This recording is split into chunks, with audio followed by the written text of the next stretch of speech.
en cuisson pendant combien de temps les petites ballotines? Une vingtaine de rables? minutes. Ok. Donc tu en avais préparé d'avance. Elles sont ça préparées donne ça. d'avance, donc elles sont défilmées, voilà. On voit qu'elles sont refroidies, comme ça elles ont une bonne tenue. Ça marche. Et maintenant, on va les emballer dans de la feuille de brique. D'accord, donc tu vas apporter du croustillant grâce à la feuille de brique. Voilà. Donc ça veut dire que dans ton assiette, on aura ce fameux croustillant de rable de lapin. Oui. Une petite sauce. Une petite base sauce de moutarde. moutarde. Et ensuite, t'accompagner avec quoi? Avec un aligot de pommes de terre, donc une purée montée au fromage. Et des petits légumes de saison, donc en l'occurrence, ce sera du chou de Bruxelles et de la courge bio. Bah super, excellent. Donc les feuilles de brique. Ouais. Donc tu la mets, ta feuille de brique. Voilà. Ensuite, tu mets, donc c'est quoi? C'est blanc d'œuf? C'est du blanc d'œuf. C'est uniquement du blanc d'œuf qui va lui permettre de bien coller. Et en cuisson, ça rajoutera aussi un petit côté encore un petit peu plus croustillant. D'accord. Mais ça permet principalement de bien coller sur la ballotine. Donc il ne faut pas hésiter. Oui, à être généreux. À être généreux. Donc là, tu emballes. On emballe. Donc tu fais un premier... Je replie D'accord. sur lui-même. Et là, je remets un peu de blanc d'œuf Pour bien que ça colle. sur la face extérieure. Au niveau de la cuisson, tu vas les saisir après? Enfin, tu vas les cuire comment? Oui, on va simplement Parce que les... tu veux quand même apporter une coloration à la feuille de brique pour un côté un peu Voilà, gourmand. simplement les passer à la poêle. D'accord, ok. Donc ça les permettra et de les remettre à température et de colorer ta brique. Et ça, c'est une recette qui est inspirée de ma grand-mère. Ah, c'est vrai? Ouais. Ma Elle grand-mère, faisait cette recette-là? pas avec du lapin, justement, avec du porc. D'accord. Donc ça a fait appel à tes souvenirs d'enfance. Voilà, et sans la feuille de brique aussi. Mais, ah oui, tu l'as vraiment... C'est surtout le côté persillade. Moi, c'est surtout ça qui m'a marqué dans... L'association porc-persillade. Voilà, c'est vraiment des goûts, moi, qui me rappellent... On va dire que tu as retravaillé la recette de ta grand-mère et tu l'as peaufinée, quoi. Tu as apporté du croustillant. Oui. Oui, j'ai utilisé vraiment la base du goût, qui est la persillade à l'intérieur. Parce que c'est vraiment ça qui va dominer au-delà de la chair de lapin qui est cuite comme ça, et pas forcément. D'ailleurs, quand tu imagines goût. une recette, en général, tu pars de quoi? Des produits, toi? Alors déjà, je pars des produits disponibles. Bah oui, parce que tu fais appel à beaucoup de producteurs du coin. Voilà, et uniquement en saison. Et ensuite, oui, je vais rechercher des fois des goûts de mon enfance, des choses que j'ai vues, que ce soit chez d'autres chefs ou dans des revues. Je m'en inspire largement et ensuite, je les mets à mes goûts à moi avec les épices que j'apprécie, les goûts que j'apprécie. Ah, tu le retravailles, quoi. Voilà, je me l'approprie. Donc là, c'est bon. Donc, nous, on va les mettre au four. Oui. On n'est pas obligé de passer... Enfin, on peut passer cette étape-là. C'est juste pour les remettre à température. Voilà. Et après, on les poêlera. Et après, on va les poêler pour les colorer. Pendant ce temps, qu'est-ce qu'on fait? On s'occupe de notre purée? Notre petit aligot. Je mets ça. Hop. Donc là, je vais remettre ma purée en température. D'accord. Donc, tu l'as préparée d'avance. Elle est préparée, refroidie. Après, si elle est chaude, on la travaille directement. On la travaillera directement voilà, à partir là. de l'étape où elle est chaude. Alors, le secret de toute bonne purée, c'est pas la pomme de terre, c'est le beurre et la crème. C'est vrai, tu peux avoir une pomme de terre de moins bonne qualité, mais tant que tu as de la crème et du beurre, ça va. Ça devrait pas assez. D'accord. Pour moi, une purée, si elle n'est pas assez bonne, voilà. Oui, tu peux, avec de la crème et du bon beurre. Pour rajouter du beurre.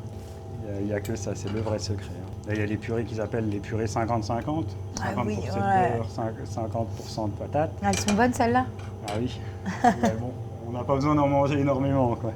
Donc là, hop. Hop, on va juste remettre suffisamment de purée. Et là, en plus, avec le fromage qui va rapporter du gras dedans.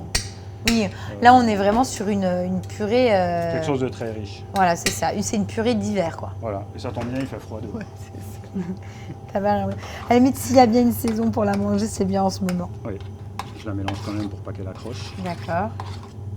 Et ensuite, on va faire l'aligot. On va faire l'aligot. De toute façon, l'aligot, c'est toujours la même chose, en fait. Après, tu l'enrichis avec du fromage. Oui, normalement, c'est du reblochon, l'aligot. D'accord. Et toi, là, tu vas utiliser quoi? Je vais utiliser de l'emmental et un peu de tome de chèvre. Ah, super. D'un producteur local aussi. Oui, tu l'as remasterisé à la sauce Lorraine, quoi. Enfin, oui, avec les produits du coin. Les produits du coin. Donc là, c'est ton emmental. L'emmental. C'est un fromage qui fond bien.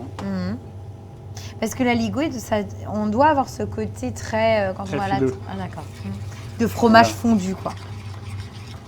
C'est ça. Et il faut quasiment tout le temps mélanger parce qu'en fait c'est une émulsion. Hein. Donc on incorpore du gras. Donc pour ne pas que le gras il se sépare. Oui, il faut bien mélanger énergiquement. Et c'est quand ça trouver va la bonne commencer texture. à avoir des fils et à gagner en texture que ça sera bon. Voilà. C'est comme ça? On voit que ça commence déjà un petit peu à filer, mais pas encore assez. Donc on rajoute. Hein. De toute façon, du fromage, on peut en mettre tant que la purée veut bien en absorber. D'accord, on peut en mettre. On peut en mettre. C'est gourmand, ça. Hein, Là, ça c'est pour le coup. Je croyais que tu habitais contre Exéville, non? Ça n'empêche pas aux gens de se faire plaisir. Oui, c'est vrai. Bon, avoue, elle était bonne, ma blague. Oui.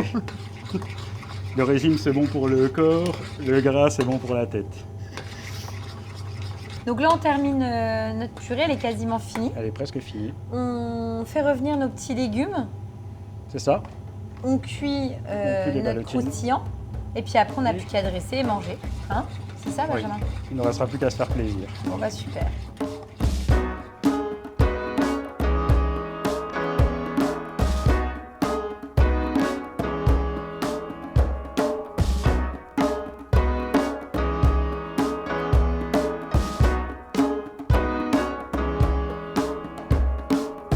Everything should be fine.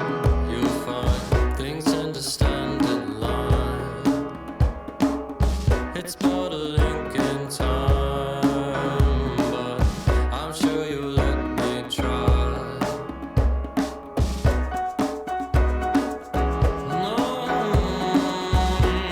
it's sitting on fire. So long. We're waiting on pride. Who will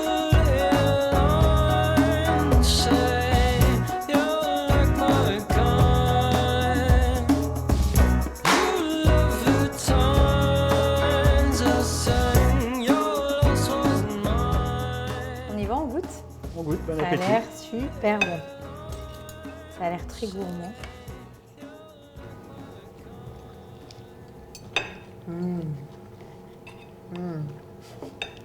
C'est excellent. Merci. C'est très très bon parce que forcément le lapin, moi c'est une viande que j'adore déjà. Le fait d'avoir le croustillant, tout de suite t'apporte quelque chose Une de autre texture. Voilà, une autre texture. Et puis ton mariage avec la Ligo, hop, et le fromage, tu sens bien la petite tome que tu as utilisée, la petite tome Ouais. de chèvre. C'est un bijou quoi. C'est vraiment une belle recette du moment. Oui, pour la saison, c'est parfait. Ouais, non, c'est top. Pour le dessert, t'as prévu quoi? Alors, pour le dessert, on fera une tarte au potimarron façon crème brûlée.